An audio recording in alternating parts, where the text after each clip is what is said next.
A kú déédé àsìkò yìí, kókó inú ìwé ìròyìn la mú wá fún yín láti inú àwọn ìwé ìròyìn ilẹ̀ Nàìjíríà. Orúkọ tèmi ni Ọmágbémisọ́lá Ọmọlọ́rọ̀mọdẹ̀.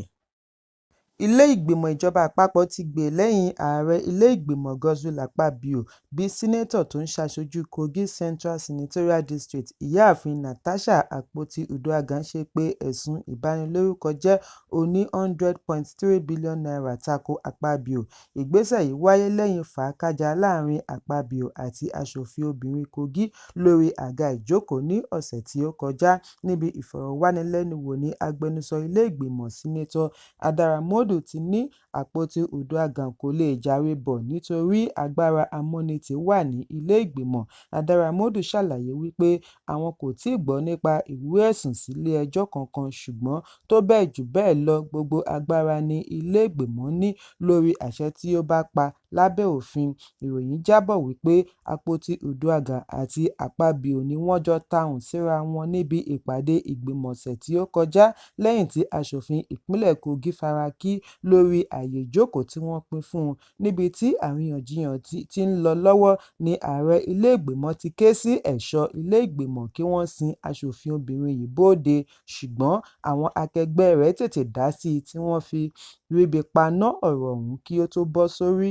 Níbi ìfọ̀rọ̀wánilẹ́nuwò orí ẹ̀rọ amóhùnmáwòrán ọjọ́ 21 oṣù kejì ni agbẹnusọ ilé ìgbìmọ̀ ti bu ẹnu àtẹ́ lu Akpoti-Uduaghan lórí bí ó ṣe gbéná wojú ààrẹ ilé ìgbìmọ̀.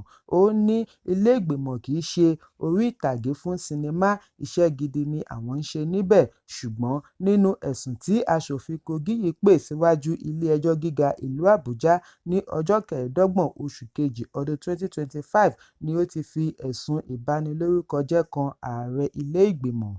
Lára àwọn tí wọ́n pe ẹ̀sùn takò láti rí ìjọba àpapọ̀ àti amúgbálẹ́gbẹ̀ẹ́ ààrẹ ilé ìgbìmọ̀ Mfon Patrick nípasẹ̀ agbẹjọ́rò Victor Giwa ní Akpoti-Uduaghan fi ṣe ẹ̀sùn wípé ààrẹ ilé ìgbìmọ̀ sọ ọ̀rọ̀ ìtàbùkù sí i. Amúgbálẹ́gbẹ̀ẹ́ rẹ̀ náà sì kọ gbogbo ọ̀rọ̀ yìí sí orí ẹ̀rọ abánidọ́rẹ̀ẹ́ Facebook. Gẹ́gẹ́ bí agbẹjọ́rò rẹ̀ ṣe ṣàlàyé, ó ní ọ̀rọ̀ tí ààrẹ ilé ìgbìmọ̀ sọ sí oníbàárà rẹ̀ túmọ̀ sí wípé aṣòfin obìnrin yìí kò mọ̀ ju kí ó máa kun àtíkè kí ó sì máa wọ aṣọ tó ń ṣe àfihàn ara rẹ̀ wá sí ilé ìgbìmọ̀. Ẹ jẹ́ n kà á bí wọ́n ti kọ ọ́ ní èdè Gẹ̀ẹ́sì. Akpoti-Uduaghan believed being a lawmaker was only about pancaking her face and wearing transparent outfits to the chambers. Giwa ṣe àríyànjiyàn wípé àwọn ọ̀rọ̀ wọ̀nyí jẹ́ ọ̀rọ̀ ìtàbùkù tí ó lè bíyàn nínú, tí ó tún lè sọ ní di ènìyàn tẹ́ńbẹ́lú lójú àwọn akẹgbẹ́ rẹ̀ àti ará ìlú. Fún ìdí èyí ni aṣòfin Kogi fi ń rọ ilé ẹjọ́ láti kàn pa wípé gbogbo ọ̀rọ̀ tí ààrẹ ilé ìgbìmọ̀ sọ jẹ́ ọ̀rọ̀ tí ó ti rẹ́rọ̀ rẹ̀ kalẹ̀ dé aṣòfin. Kí ilé ẹjọ́ ṣe ìdáwọ́kọ̀ fún afẹ̀sùnkàn kí ó má ṣe tẹ́ pẹpẹ ọ̀rọ̀ ìtàbùkù yìí sórí afẹ́fẹ́ tàbí orí ẹ̀rọ abánidọ́rẹ̀ẹ́ mọ́. Lẹ́yìn èyí kí afẹ̀sùnkàn san $100 bílíọ̀nù owó ìtanràn general damages àti $300 mílíọ̀nù owó àṣemáṣe cost of action. Ilé ẹjọ́ kò tíì fi ọjọ́ sí ìgbẹ́jọ́. Ẹ̀kúnrẹ́rẹ́ ìròyìn ṣì wà nínú ìwé ìròyìn Punch tó jáde lónìí. Lánàá ni ààrẹ ìjẹta Goodluck Jonathan ní orílẹ̀-èdè kò ní ojúlówó ìbò tí wọ́n ń dì nígbà ètò ìdìbò látàrí àwọn èèyàn àìfojúrí tí wọ́n ń dìbò ghost voters. Bákan náà ni ó ní ìbá sàn kí àwọn òṣìṣẹ́ àjọ elétò ìdìbò kọ̀wé fi ipò sílẹ̀ ju kí wọ́n máa fi ààyè gba kí àwọn kan máa tì wọ́n gbọ̀ngbọ̀n lọ láti dojú èsì ìdìbò rú. Jonathan sọ ọ̀rọ̀ wọ̀nyí níbi ìpàdé Yiaga African Reflection Conference lórí ìdìbò ìjọba tiwantiwa ní ìwọ̀-oòrùn Áfíríkà tí ó wáyé ní ìlú Àbújá.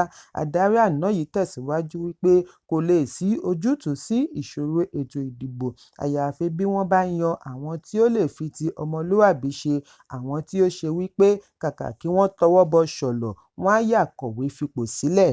Jonathan ní bí ẹ kò bá ní irúfẹ́ àwọn ènìyàn báyìí, ìṣòro ti dé nìyẹn. Ààrẹ Ìjẹta tẹnumọ́ wípé láìsí àwọn tí ó dáńtọ́ láti ṣe àmójútó ètò ìdìbò, ẹ̀ka yìí kò lè ní iyì. Ó wá pè fún ètò ìdìbò tó ní okun láti ṣe àgbékalẹ̀ ìdìbò tó ṣeé fọkàn tẹ̀, nítorí bí àwọn tí ó wà nídìí ètò ìdìbò bá dúró déédéé, àwọn èèyàn gidi ni yóò di ìbò tí ìbò wọn á sì ṣe iyebíye. Ẹ̀kúnrẹ́rẹ́ ìròyìn yìí wà ní ìwé ìròyìn Punch tó jáde lónìí. Ìjọba àpapọ̀ ti ní àwọn kò dẹ́kun gbígba ìwé ìgbélùú lẹ́nu ibodè Visa on Arrival (VOA), ṣùgbọ́n ṣe àlékún rẹ̀ láti lè dẹ́kun ìrúwọ́ ògìrìwọ̀ àwọn arìnrìn-àjò. Bí a kò bá gbàgbé wípé ọjọ́ mélòó sẹ́yìn ni àhesọ gbòde wípé ó ṣeéṣe kí ìjọba àpapọ̀ ti fagi lé òfin VOA, ṣùgbọ́n tí ìjọba àpapọ̀ sẹ́ àhesọ yìí, èyí ti wá dá ìpòrúru ọkàn sílẹ̀ fún àwọn arìnrìn-àjò ìgbafẹ́ àti olókoòwò lórílẹ̀-èdè. Adarí gbogbogbò fún Presidential Business Environment Council (PBEC), Zahra Mustapha Audu sọ nínú àtẹ̀jáde wípé òun ní ìpàdé pẹ̀lú Mínísítà Abẹ́nú Olúbùnmi Túnjí-Òjó níbi tí wọ́n ti ṣàlàyé wípé kìí ṣe wípé wọ́n wọ́gi lé VOA pátápátá, wọ́n ṣe àlékún rẹ̀ ni. Ìgbésẹ̀ yìí ń wáyé pẹ̀lú ìgbìyànjú àti mú àdínkù bá àti ṣe okòòwò lórílẹ̀-èdè. Mínísítà ṣàlàyé wípé arìnrìn-àjò yóò ní àǹfààní àti fi orúkọ sílẹ̀ fún Visa lórí ẹ̀rọ ayélujára fún gbígbé onígbà díẹ̀ (short stay visas) kí wọ́n sì bu ọwọ́ lù ú láàárín wákàtí 24 sí 48. Bí wọ́n bá sì ti bu ọwọ́ lù ú, wọ́n á fi àtẹ̀jíṣẹ́ ímeèlì ránṣẹ́ sí ẹni ń béèrè fún Visa láti yanjú ìṣòro àti máa fi ara hàn lójúkorojú. Pẹ̀lú ìgbésẹ̀ yìí ni wọ́n á fi ṣe àlékún ètò ààbò kí agbègbè lè rọrùn fún àwọn olókoòwò láti ilẹ̀ òkèèrè lórílẹ̀-èdè. Ẹ̀kúnrẹ́rẹ́ ìròyìn wà ní ìwé ìròyìn New Telegraph tó jáde lónìí. Minister of Defence Muhammad Badaru ti ké sí àwọn adarí Mùsùlùmí kí wọ́n fi àsìkò oṣù mímọ́ ti Ramadan yìí gbàdúrà fún àlàáfíà, ìrẹ́pọ̀ àti ìbàlẹ̀ ọkàn fún orílẹ̀-èdè. Ẹ̀bẹ̀ yìí ń wáyé láàárín ìṣòro ààbò tó ń kojú orílẹ̀-èdè.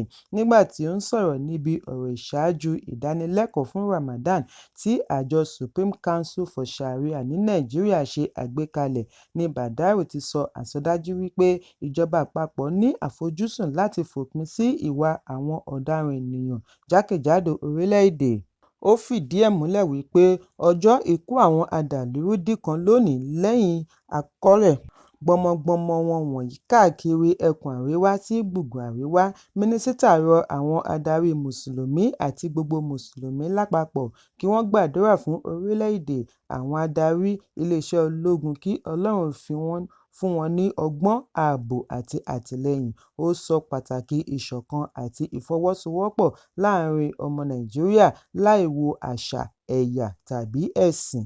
Ẹ̀kúnrẹ́rẹ́ ìròyìn wà ní ìwé ìròyìn Nigerian Tribune tó jáde lónìí. Agbẹjọ́rò ajàfẹ́tọ̀ọ́ ọmọnìyàn Fẹ́mi Fálànà ti lérí láti wọ́ ajagun-fẹ̀yìntì General Ibrahim Babangida lọ ilé-ẹjọ́ lórí ẹ̀sùn ìtẹ̀tọ́ ọmọnìyàn mọ́lẹ̀. Fẹ́mi Fálànà tí í ṣe àgbà amòfin lórílẹ̀-èdè wà lára àwọn tí ààrẹ ológun àná Babangida fi sí ẹ̀wọ̀n nígbà ìṣèjọba rẹ̀. Fálànà pẹ̀lú àwọn mìíràn ni wọ́n fi ọwọ́ ṣìgún òfin mú pé wọ́n sílé-ẹjọ́ kí wọ́n tó gbá wọn dà sínú ọgbà ẹ̀wọ̀n Kùjé látàrí wípé wọ́n tako bí ìjọba ológun ṣe wọ́gi lé ìdìbò June 12, 1993.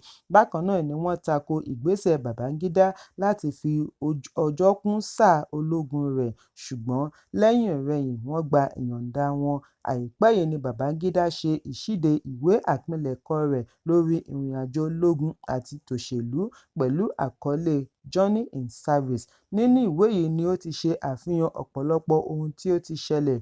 Ọ̀kan gbòógì lára àfihàn yìí ni ètò ìdìbò ààrẹ tí ó wọ́gi lé, bí ó ti ní ètò ìdìbò yìí ni ó dára jù àti wípé MKO Abiola ni ó jáwé olúborí. Bákan náà ni Babangida ní òun kábàámọ̀ lórí bí òun ṣe kọ̀ àti yọ̀ǹda agbára fún ìṣèjọba tiwantiwa ní ọjọ́ tí wọ́n ti là kalẹ̀. Níbi ìfọ̀rọ̀wánilẹ́nuwò orí ẹ̀rọ amóhùnmáwòrán Channels ni Fálànà ti sọ wípé Fún ìdí méjèèjì yìí ni IBB ṣe pe òun lẹ́jọ́. Bí ó ti lérí láti padà sí ilé-ẹjọ́, ó ní òun ṣetán àti tako ẹ̀sùn tí IBB pè takò ó pẹ̀lú àwọn akẹgbẹ́ rẹ̀. Fálànà fi kún un wípé òun ti ṣe ìkórajọ ikọ̀ agbẹjọ́rò, wọ́n sì ti ń ṣe àgbéyẹ̀wò ọ̀rọ̀. Nítorí IBB ti jẹ́ kí ó yé gbogbo ènìyàn wípé kò sí ìdí fún wọn láti gbé òun lọ ilé-ẹjọ́. Ètò ìdìbò tí ó sì dá wàhálà sílẹ̀ ni ó ti jẹ́wọ́ wípé Abiola ni ó jáwé olúborí. Fálànà ní IBB tẹ ẹ̀tọ́ òun lójú mọ́lẹ̀ pẹ̀lú bí ó ṣe fi òun sí ọgbà ẹ̀wọ̀n Kùjé, ṣe ìdáwọ́kọ̀ fún ìrìnsí rẹ̀ àti ìdíwọ́ ẹ̀tọ́ rẹ̀ láti yan adarí tí ó fẹ́ fún orílẹ̀-èdè. Ẹ̀kúnrẹ́rẹ́ ìròyìn yìí wà nínú ìwé ìròyìn Daily Post tó jáde lónìí.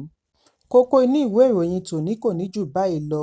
Ẹ pàdé mi ní ìrọ̀lẹ́ fún àkọ́tún ìròyìn. Kí a tó lọ, ẹ má ṣaláì fi àkíyèsí yín ránṣẹ́ kí ẹ sì bá wa subscribe sójúnà wa lórí YouTube kí kókó inú ìwé ìròyìn lè máa tẹ̀ yín lọ́wọ́ ní kíákíá.